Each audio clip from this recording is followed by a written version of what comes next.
घाटी मसाला बनवण्यासाठी ही 3 किलो लवंगी मिरची घेतलेली आहे। ही तिखटपणासाठी आहे। त्याचप्रमाणे बेडगी मिरची ही चवीसाठी आणि कलरसाठी घेतलेली आहे। अर्धा किलो काश्मीरी मिरची हिंगासाठी आणि ही रेशमपट्टा मिरची ही भाजीला किंवा आमटीला दाटपणा येण्यासाठी आणि चवीसाठी। आता या मिरच्या 3 दिवस कडकडीत उन्हात वाळवून घ्यायच्या। वाळवून घेतल्या की मिरच्या कुरकुरीत होतात आणि मिरच्या भाजायची गरज लागत नाही। गॅस चालू करून घेऊया। धणे भाजून घेऊया। घाटी मसाला बनवण्यासाठी 1 किलो धणे घेतलेले आहेत। गॅसची फ्लेम मीडियम ठेवायची आहे। मीडियम फ्लेमवर सतत परतत धणे भाजून घ्यायचे आहेत। धण्यांचा कलर तुम्ही बघू शकता चेंज झालेला आहे। धणे आपण खरपूस भाजून घेतलेले आहेत। आता हे आपण परातीत काढून घेऊया। छान सुगंध सुटलेला आहे। आता बडीशेप भाजून घेऊया। बडीशेप पण अशी कोरडीच भाजून घ्यायची आहे। बघू शकता बडीशेप पण आपली चांगल्या प्रकारे भाजून झालेली आहे। आता आपण परातीत काढून घेऊया। त्याचप्रमाणे आता जिरं भाजून घेऊया। सर्व मसाले निवडून आणि पाकडून घ्यायचे आहेत। आणि तुम्ही आता बोलाल की हे प्रत्येक मसाले वेगवेगळे का परततायत किंवा जास्त टाइम जातो वगैरे। सो प्रत्येक मसाल्यांचा हा एक वेगवेगळा गुणधर्म असल्यामुळे त्यांना स्वतःचा प्रत्येकाला टाइम द्यावा लागतो। त्यामुळे आपण वेगवेगळे भाजतोय। एकत्र भाजले तर त्याला तेवढी मजा येणार नाही। काही मसाले लहान असतात, मोठे असतात, त्यामुळे प्रत्येकाला आपला आपला वेळ द्यावा लागतो। आणि ते बोलतात ना सबर का फल मिठा होता आहे। हो, तर आता जेवढं तुम्ही मसाल्यांना टाइम द्याल तेवढा तुमचा लाईफ लॉंग हा मसाला चांगला चालेल।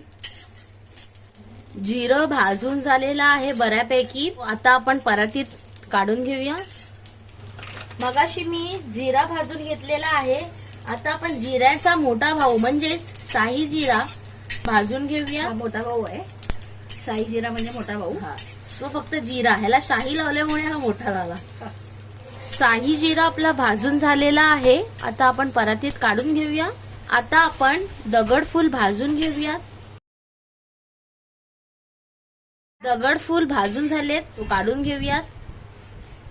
आता आपण 1 चमचा तेल टाकून मोहरी परतून घेऊयात।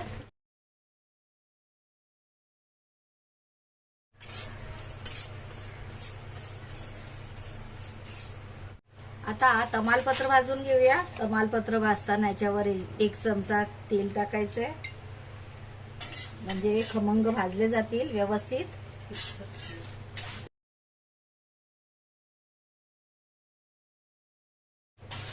तमालपत्र नाजूक असल्यामुळे पटापट पटापट खालीवर करायचं। तमालपत्र भाजून झाले, काढून घेऊया। दालचिनी भाजून घेऊया।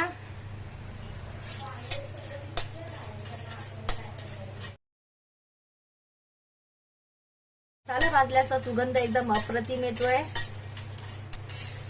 दालचिनी भाजून झाली आहे, काढून घेऊया। काळी वेलची भाजून घेऊया। यासाठी थोडंसं तेल घ्यायचंय। काळी वेलची पण सतत परतत खमंग भाजून घ्यायची आहे। काळी वेलची भाजून झाली आहे, काढून घेऊया। हिरवी वेलची भाजून घेऊया।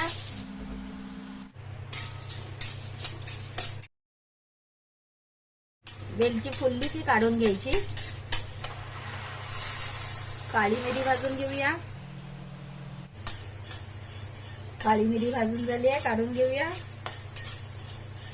स्टार फूल भाजून घेऊया।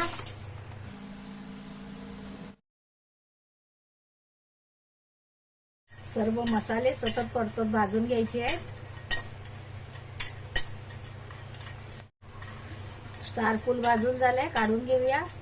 तिरपळ भाजून घेऊया।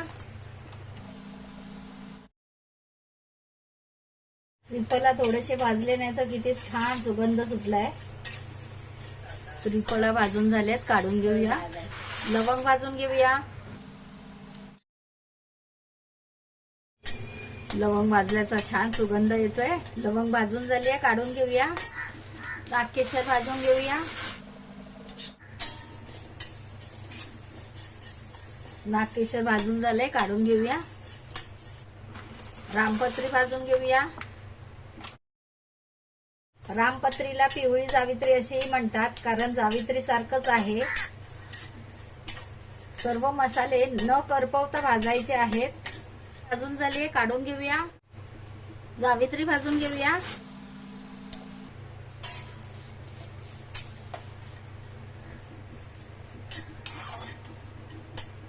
जावित्री भाजून झाली, काढून घेऊया. कस भाजून घेऊया.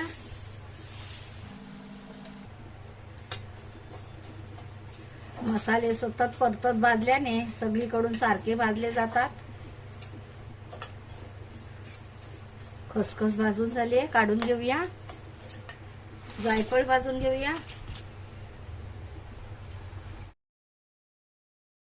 जायफळ भाजून झाले, काढून घेऊया. हिंग भाजून घ्यायचे.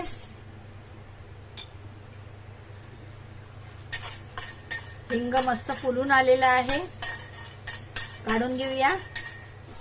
हळकुंड भाजून घेऊया.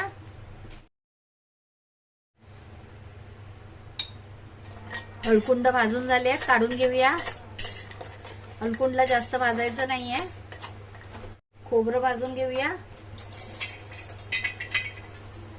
खोबरं असं सतत परतत भाजायचं आहे. 5 किलो घाटी मसाल्यासाठी 1 किलो खोबरं घेतलेलं आहे.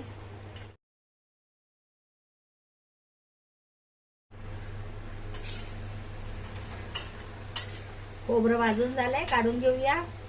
आता कांदा भाजून घेऊया. हा कांदा सकाळपासून उन्हामध्ये ठेवला होता, त्यामुळे जरा कोरडा झालेला आहे. कांदा कोरडा झाला मग भाजायला जास्त वेळ नाही लागत. आता यामध्ये हे जेमिनी तेल वापरले.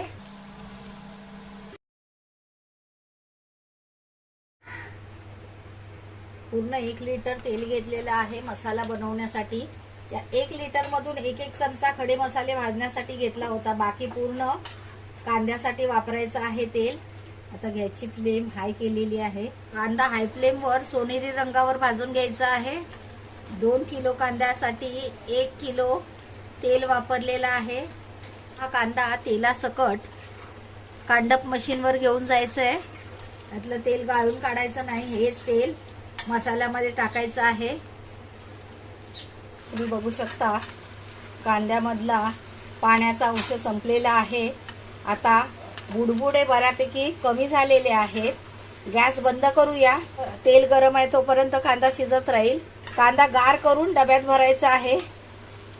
आता गच्चीवर सुकत घातलेल्या मिरच्या काढायला जाऊया. हा बघा आता कशा सुकल्या आहेत. 3 दिवस उन्हात ठेवून चांगल्या कुरकुरीत झालेल्या आहेत. हे बघा अशी तुटली पाहिजे मिरची, अशी कुरकुरीत. आणि ही रेशमपाटा मिरची पण बघा कशी कुरकुरीत झालेली आहे. जेव्हा आणले तेव्हा त्याचे काढले नव्हते, आता हे काढून घेतले.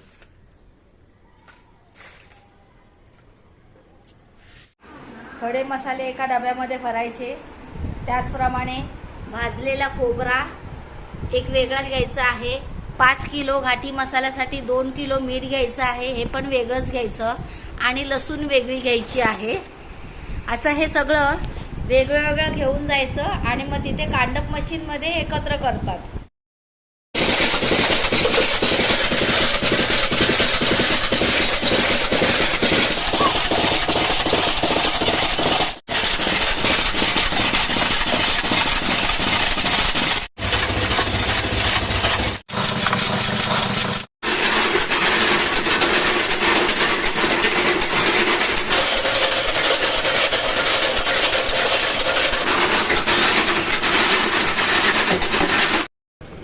आता हा डंकावरून कुटून आणलेला मसाला कोरड्या आणि हवाबंद बरणीत किंवा डब्यात भरून ठेवावा.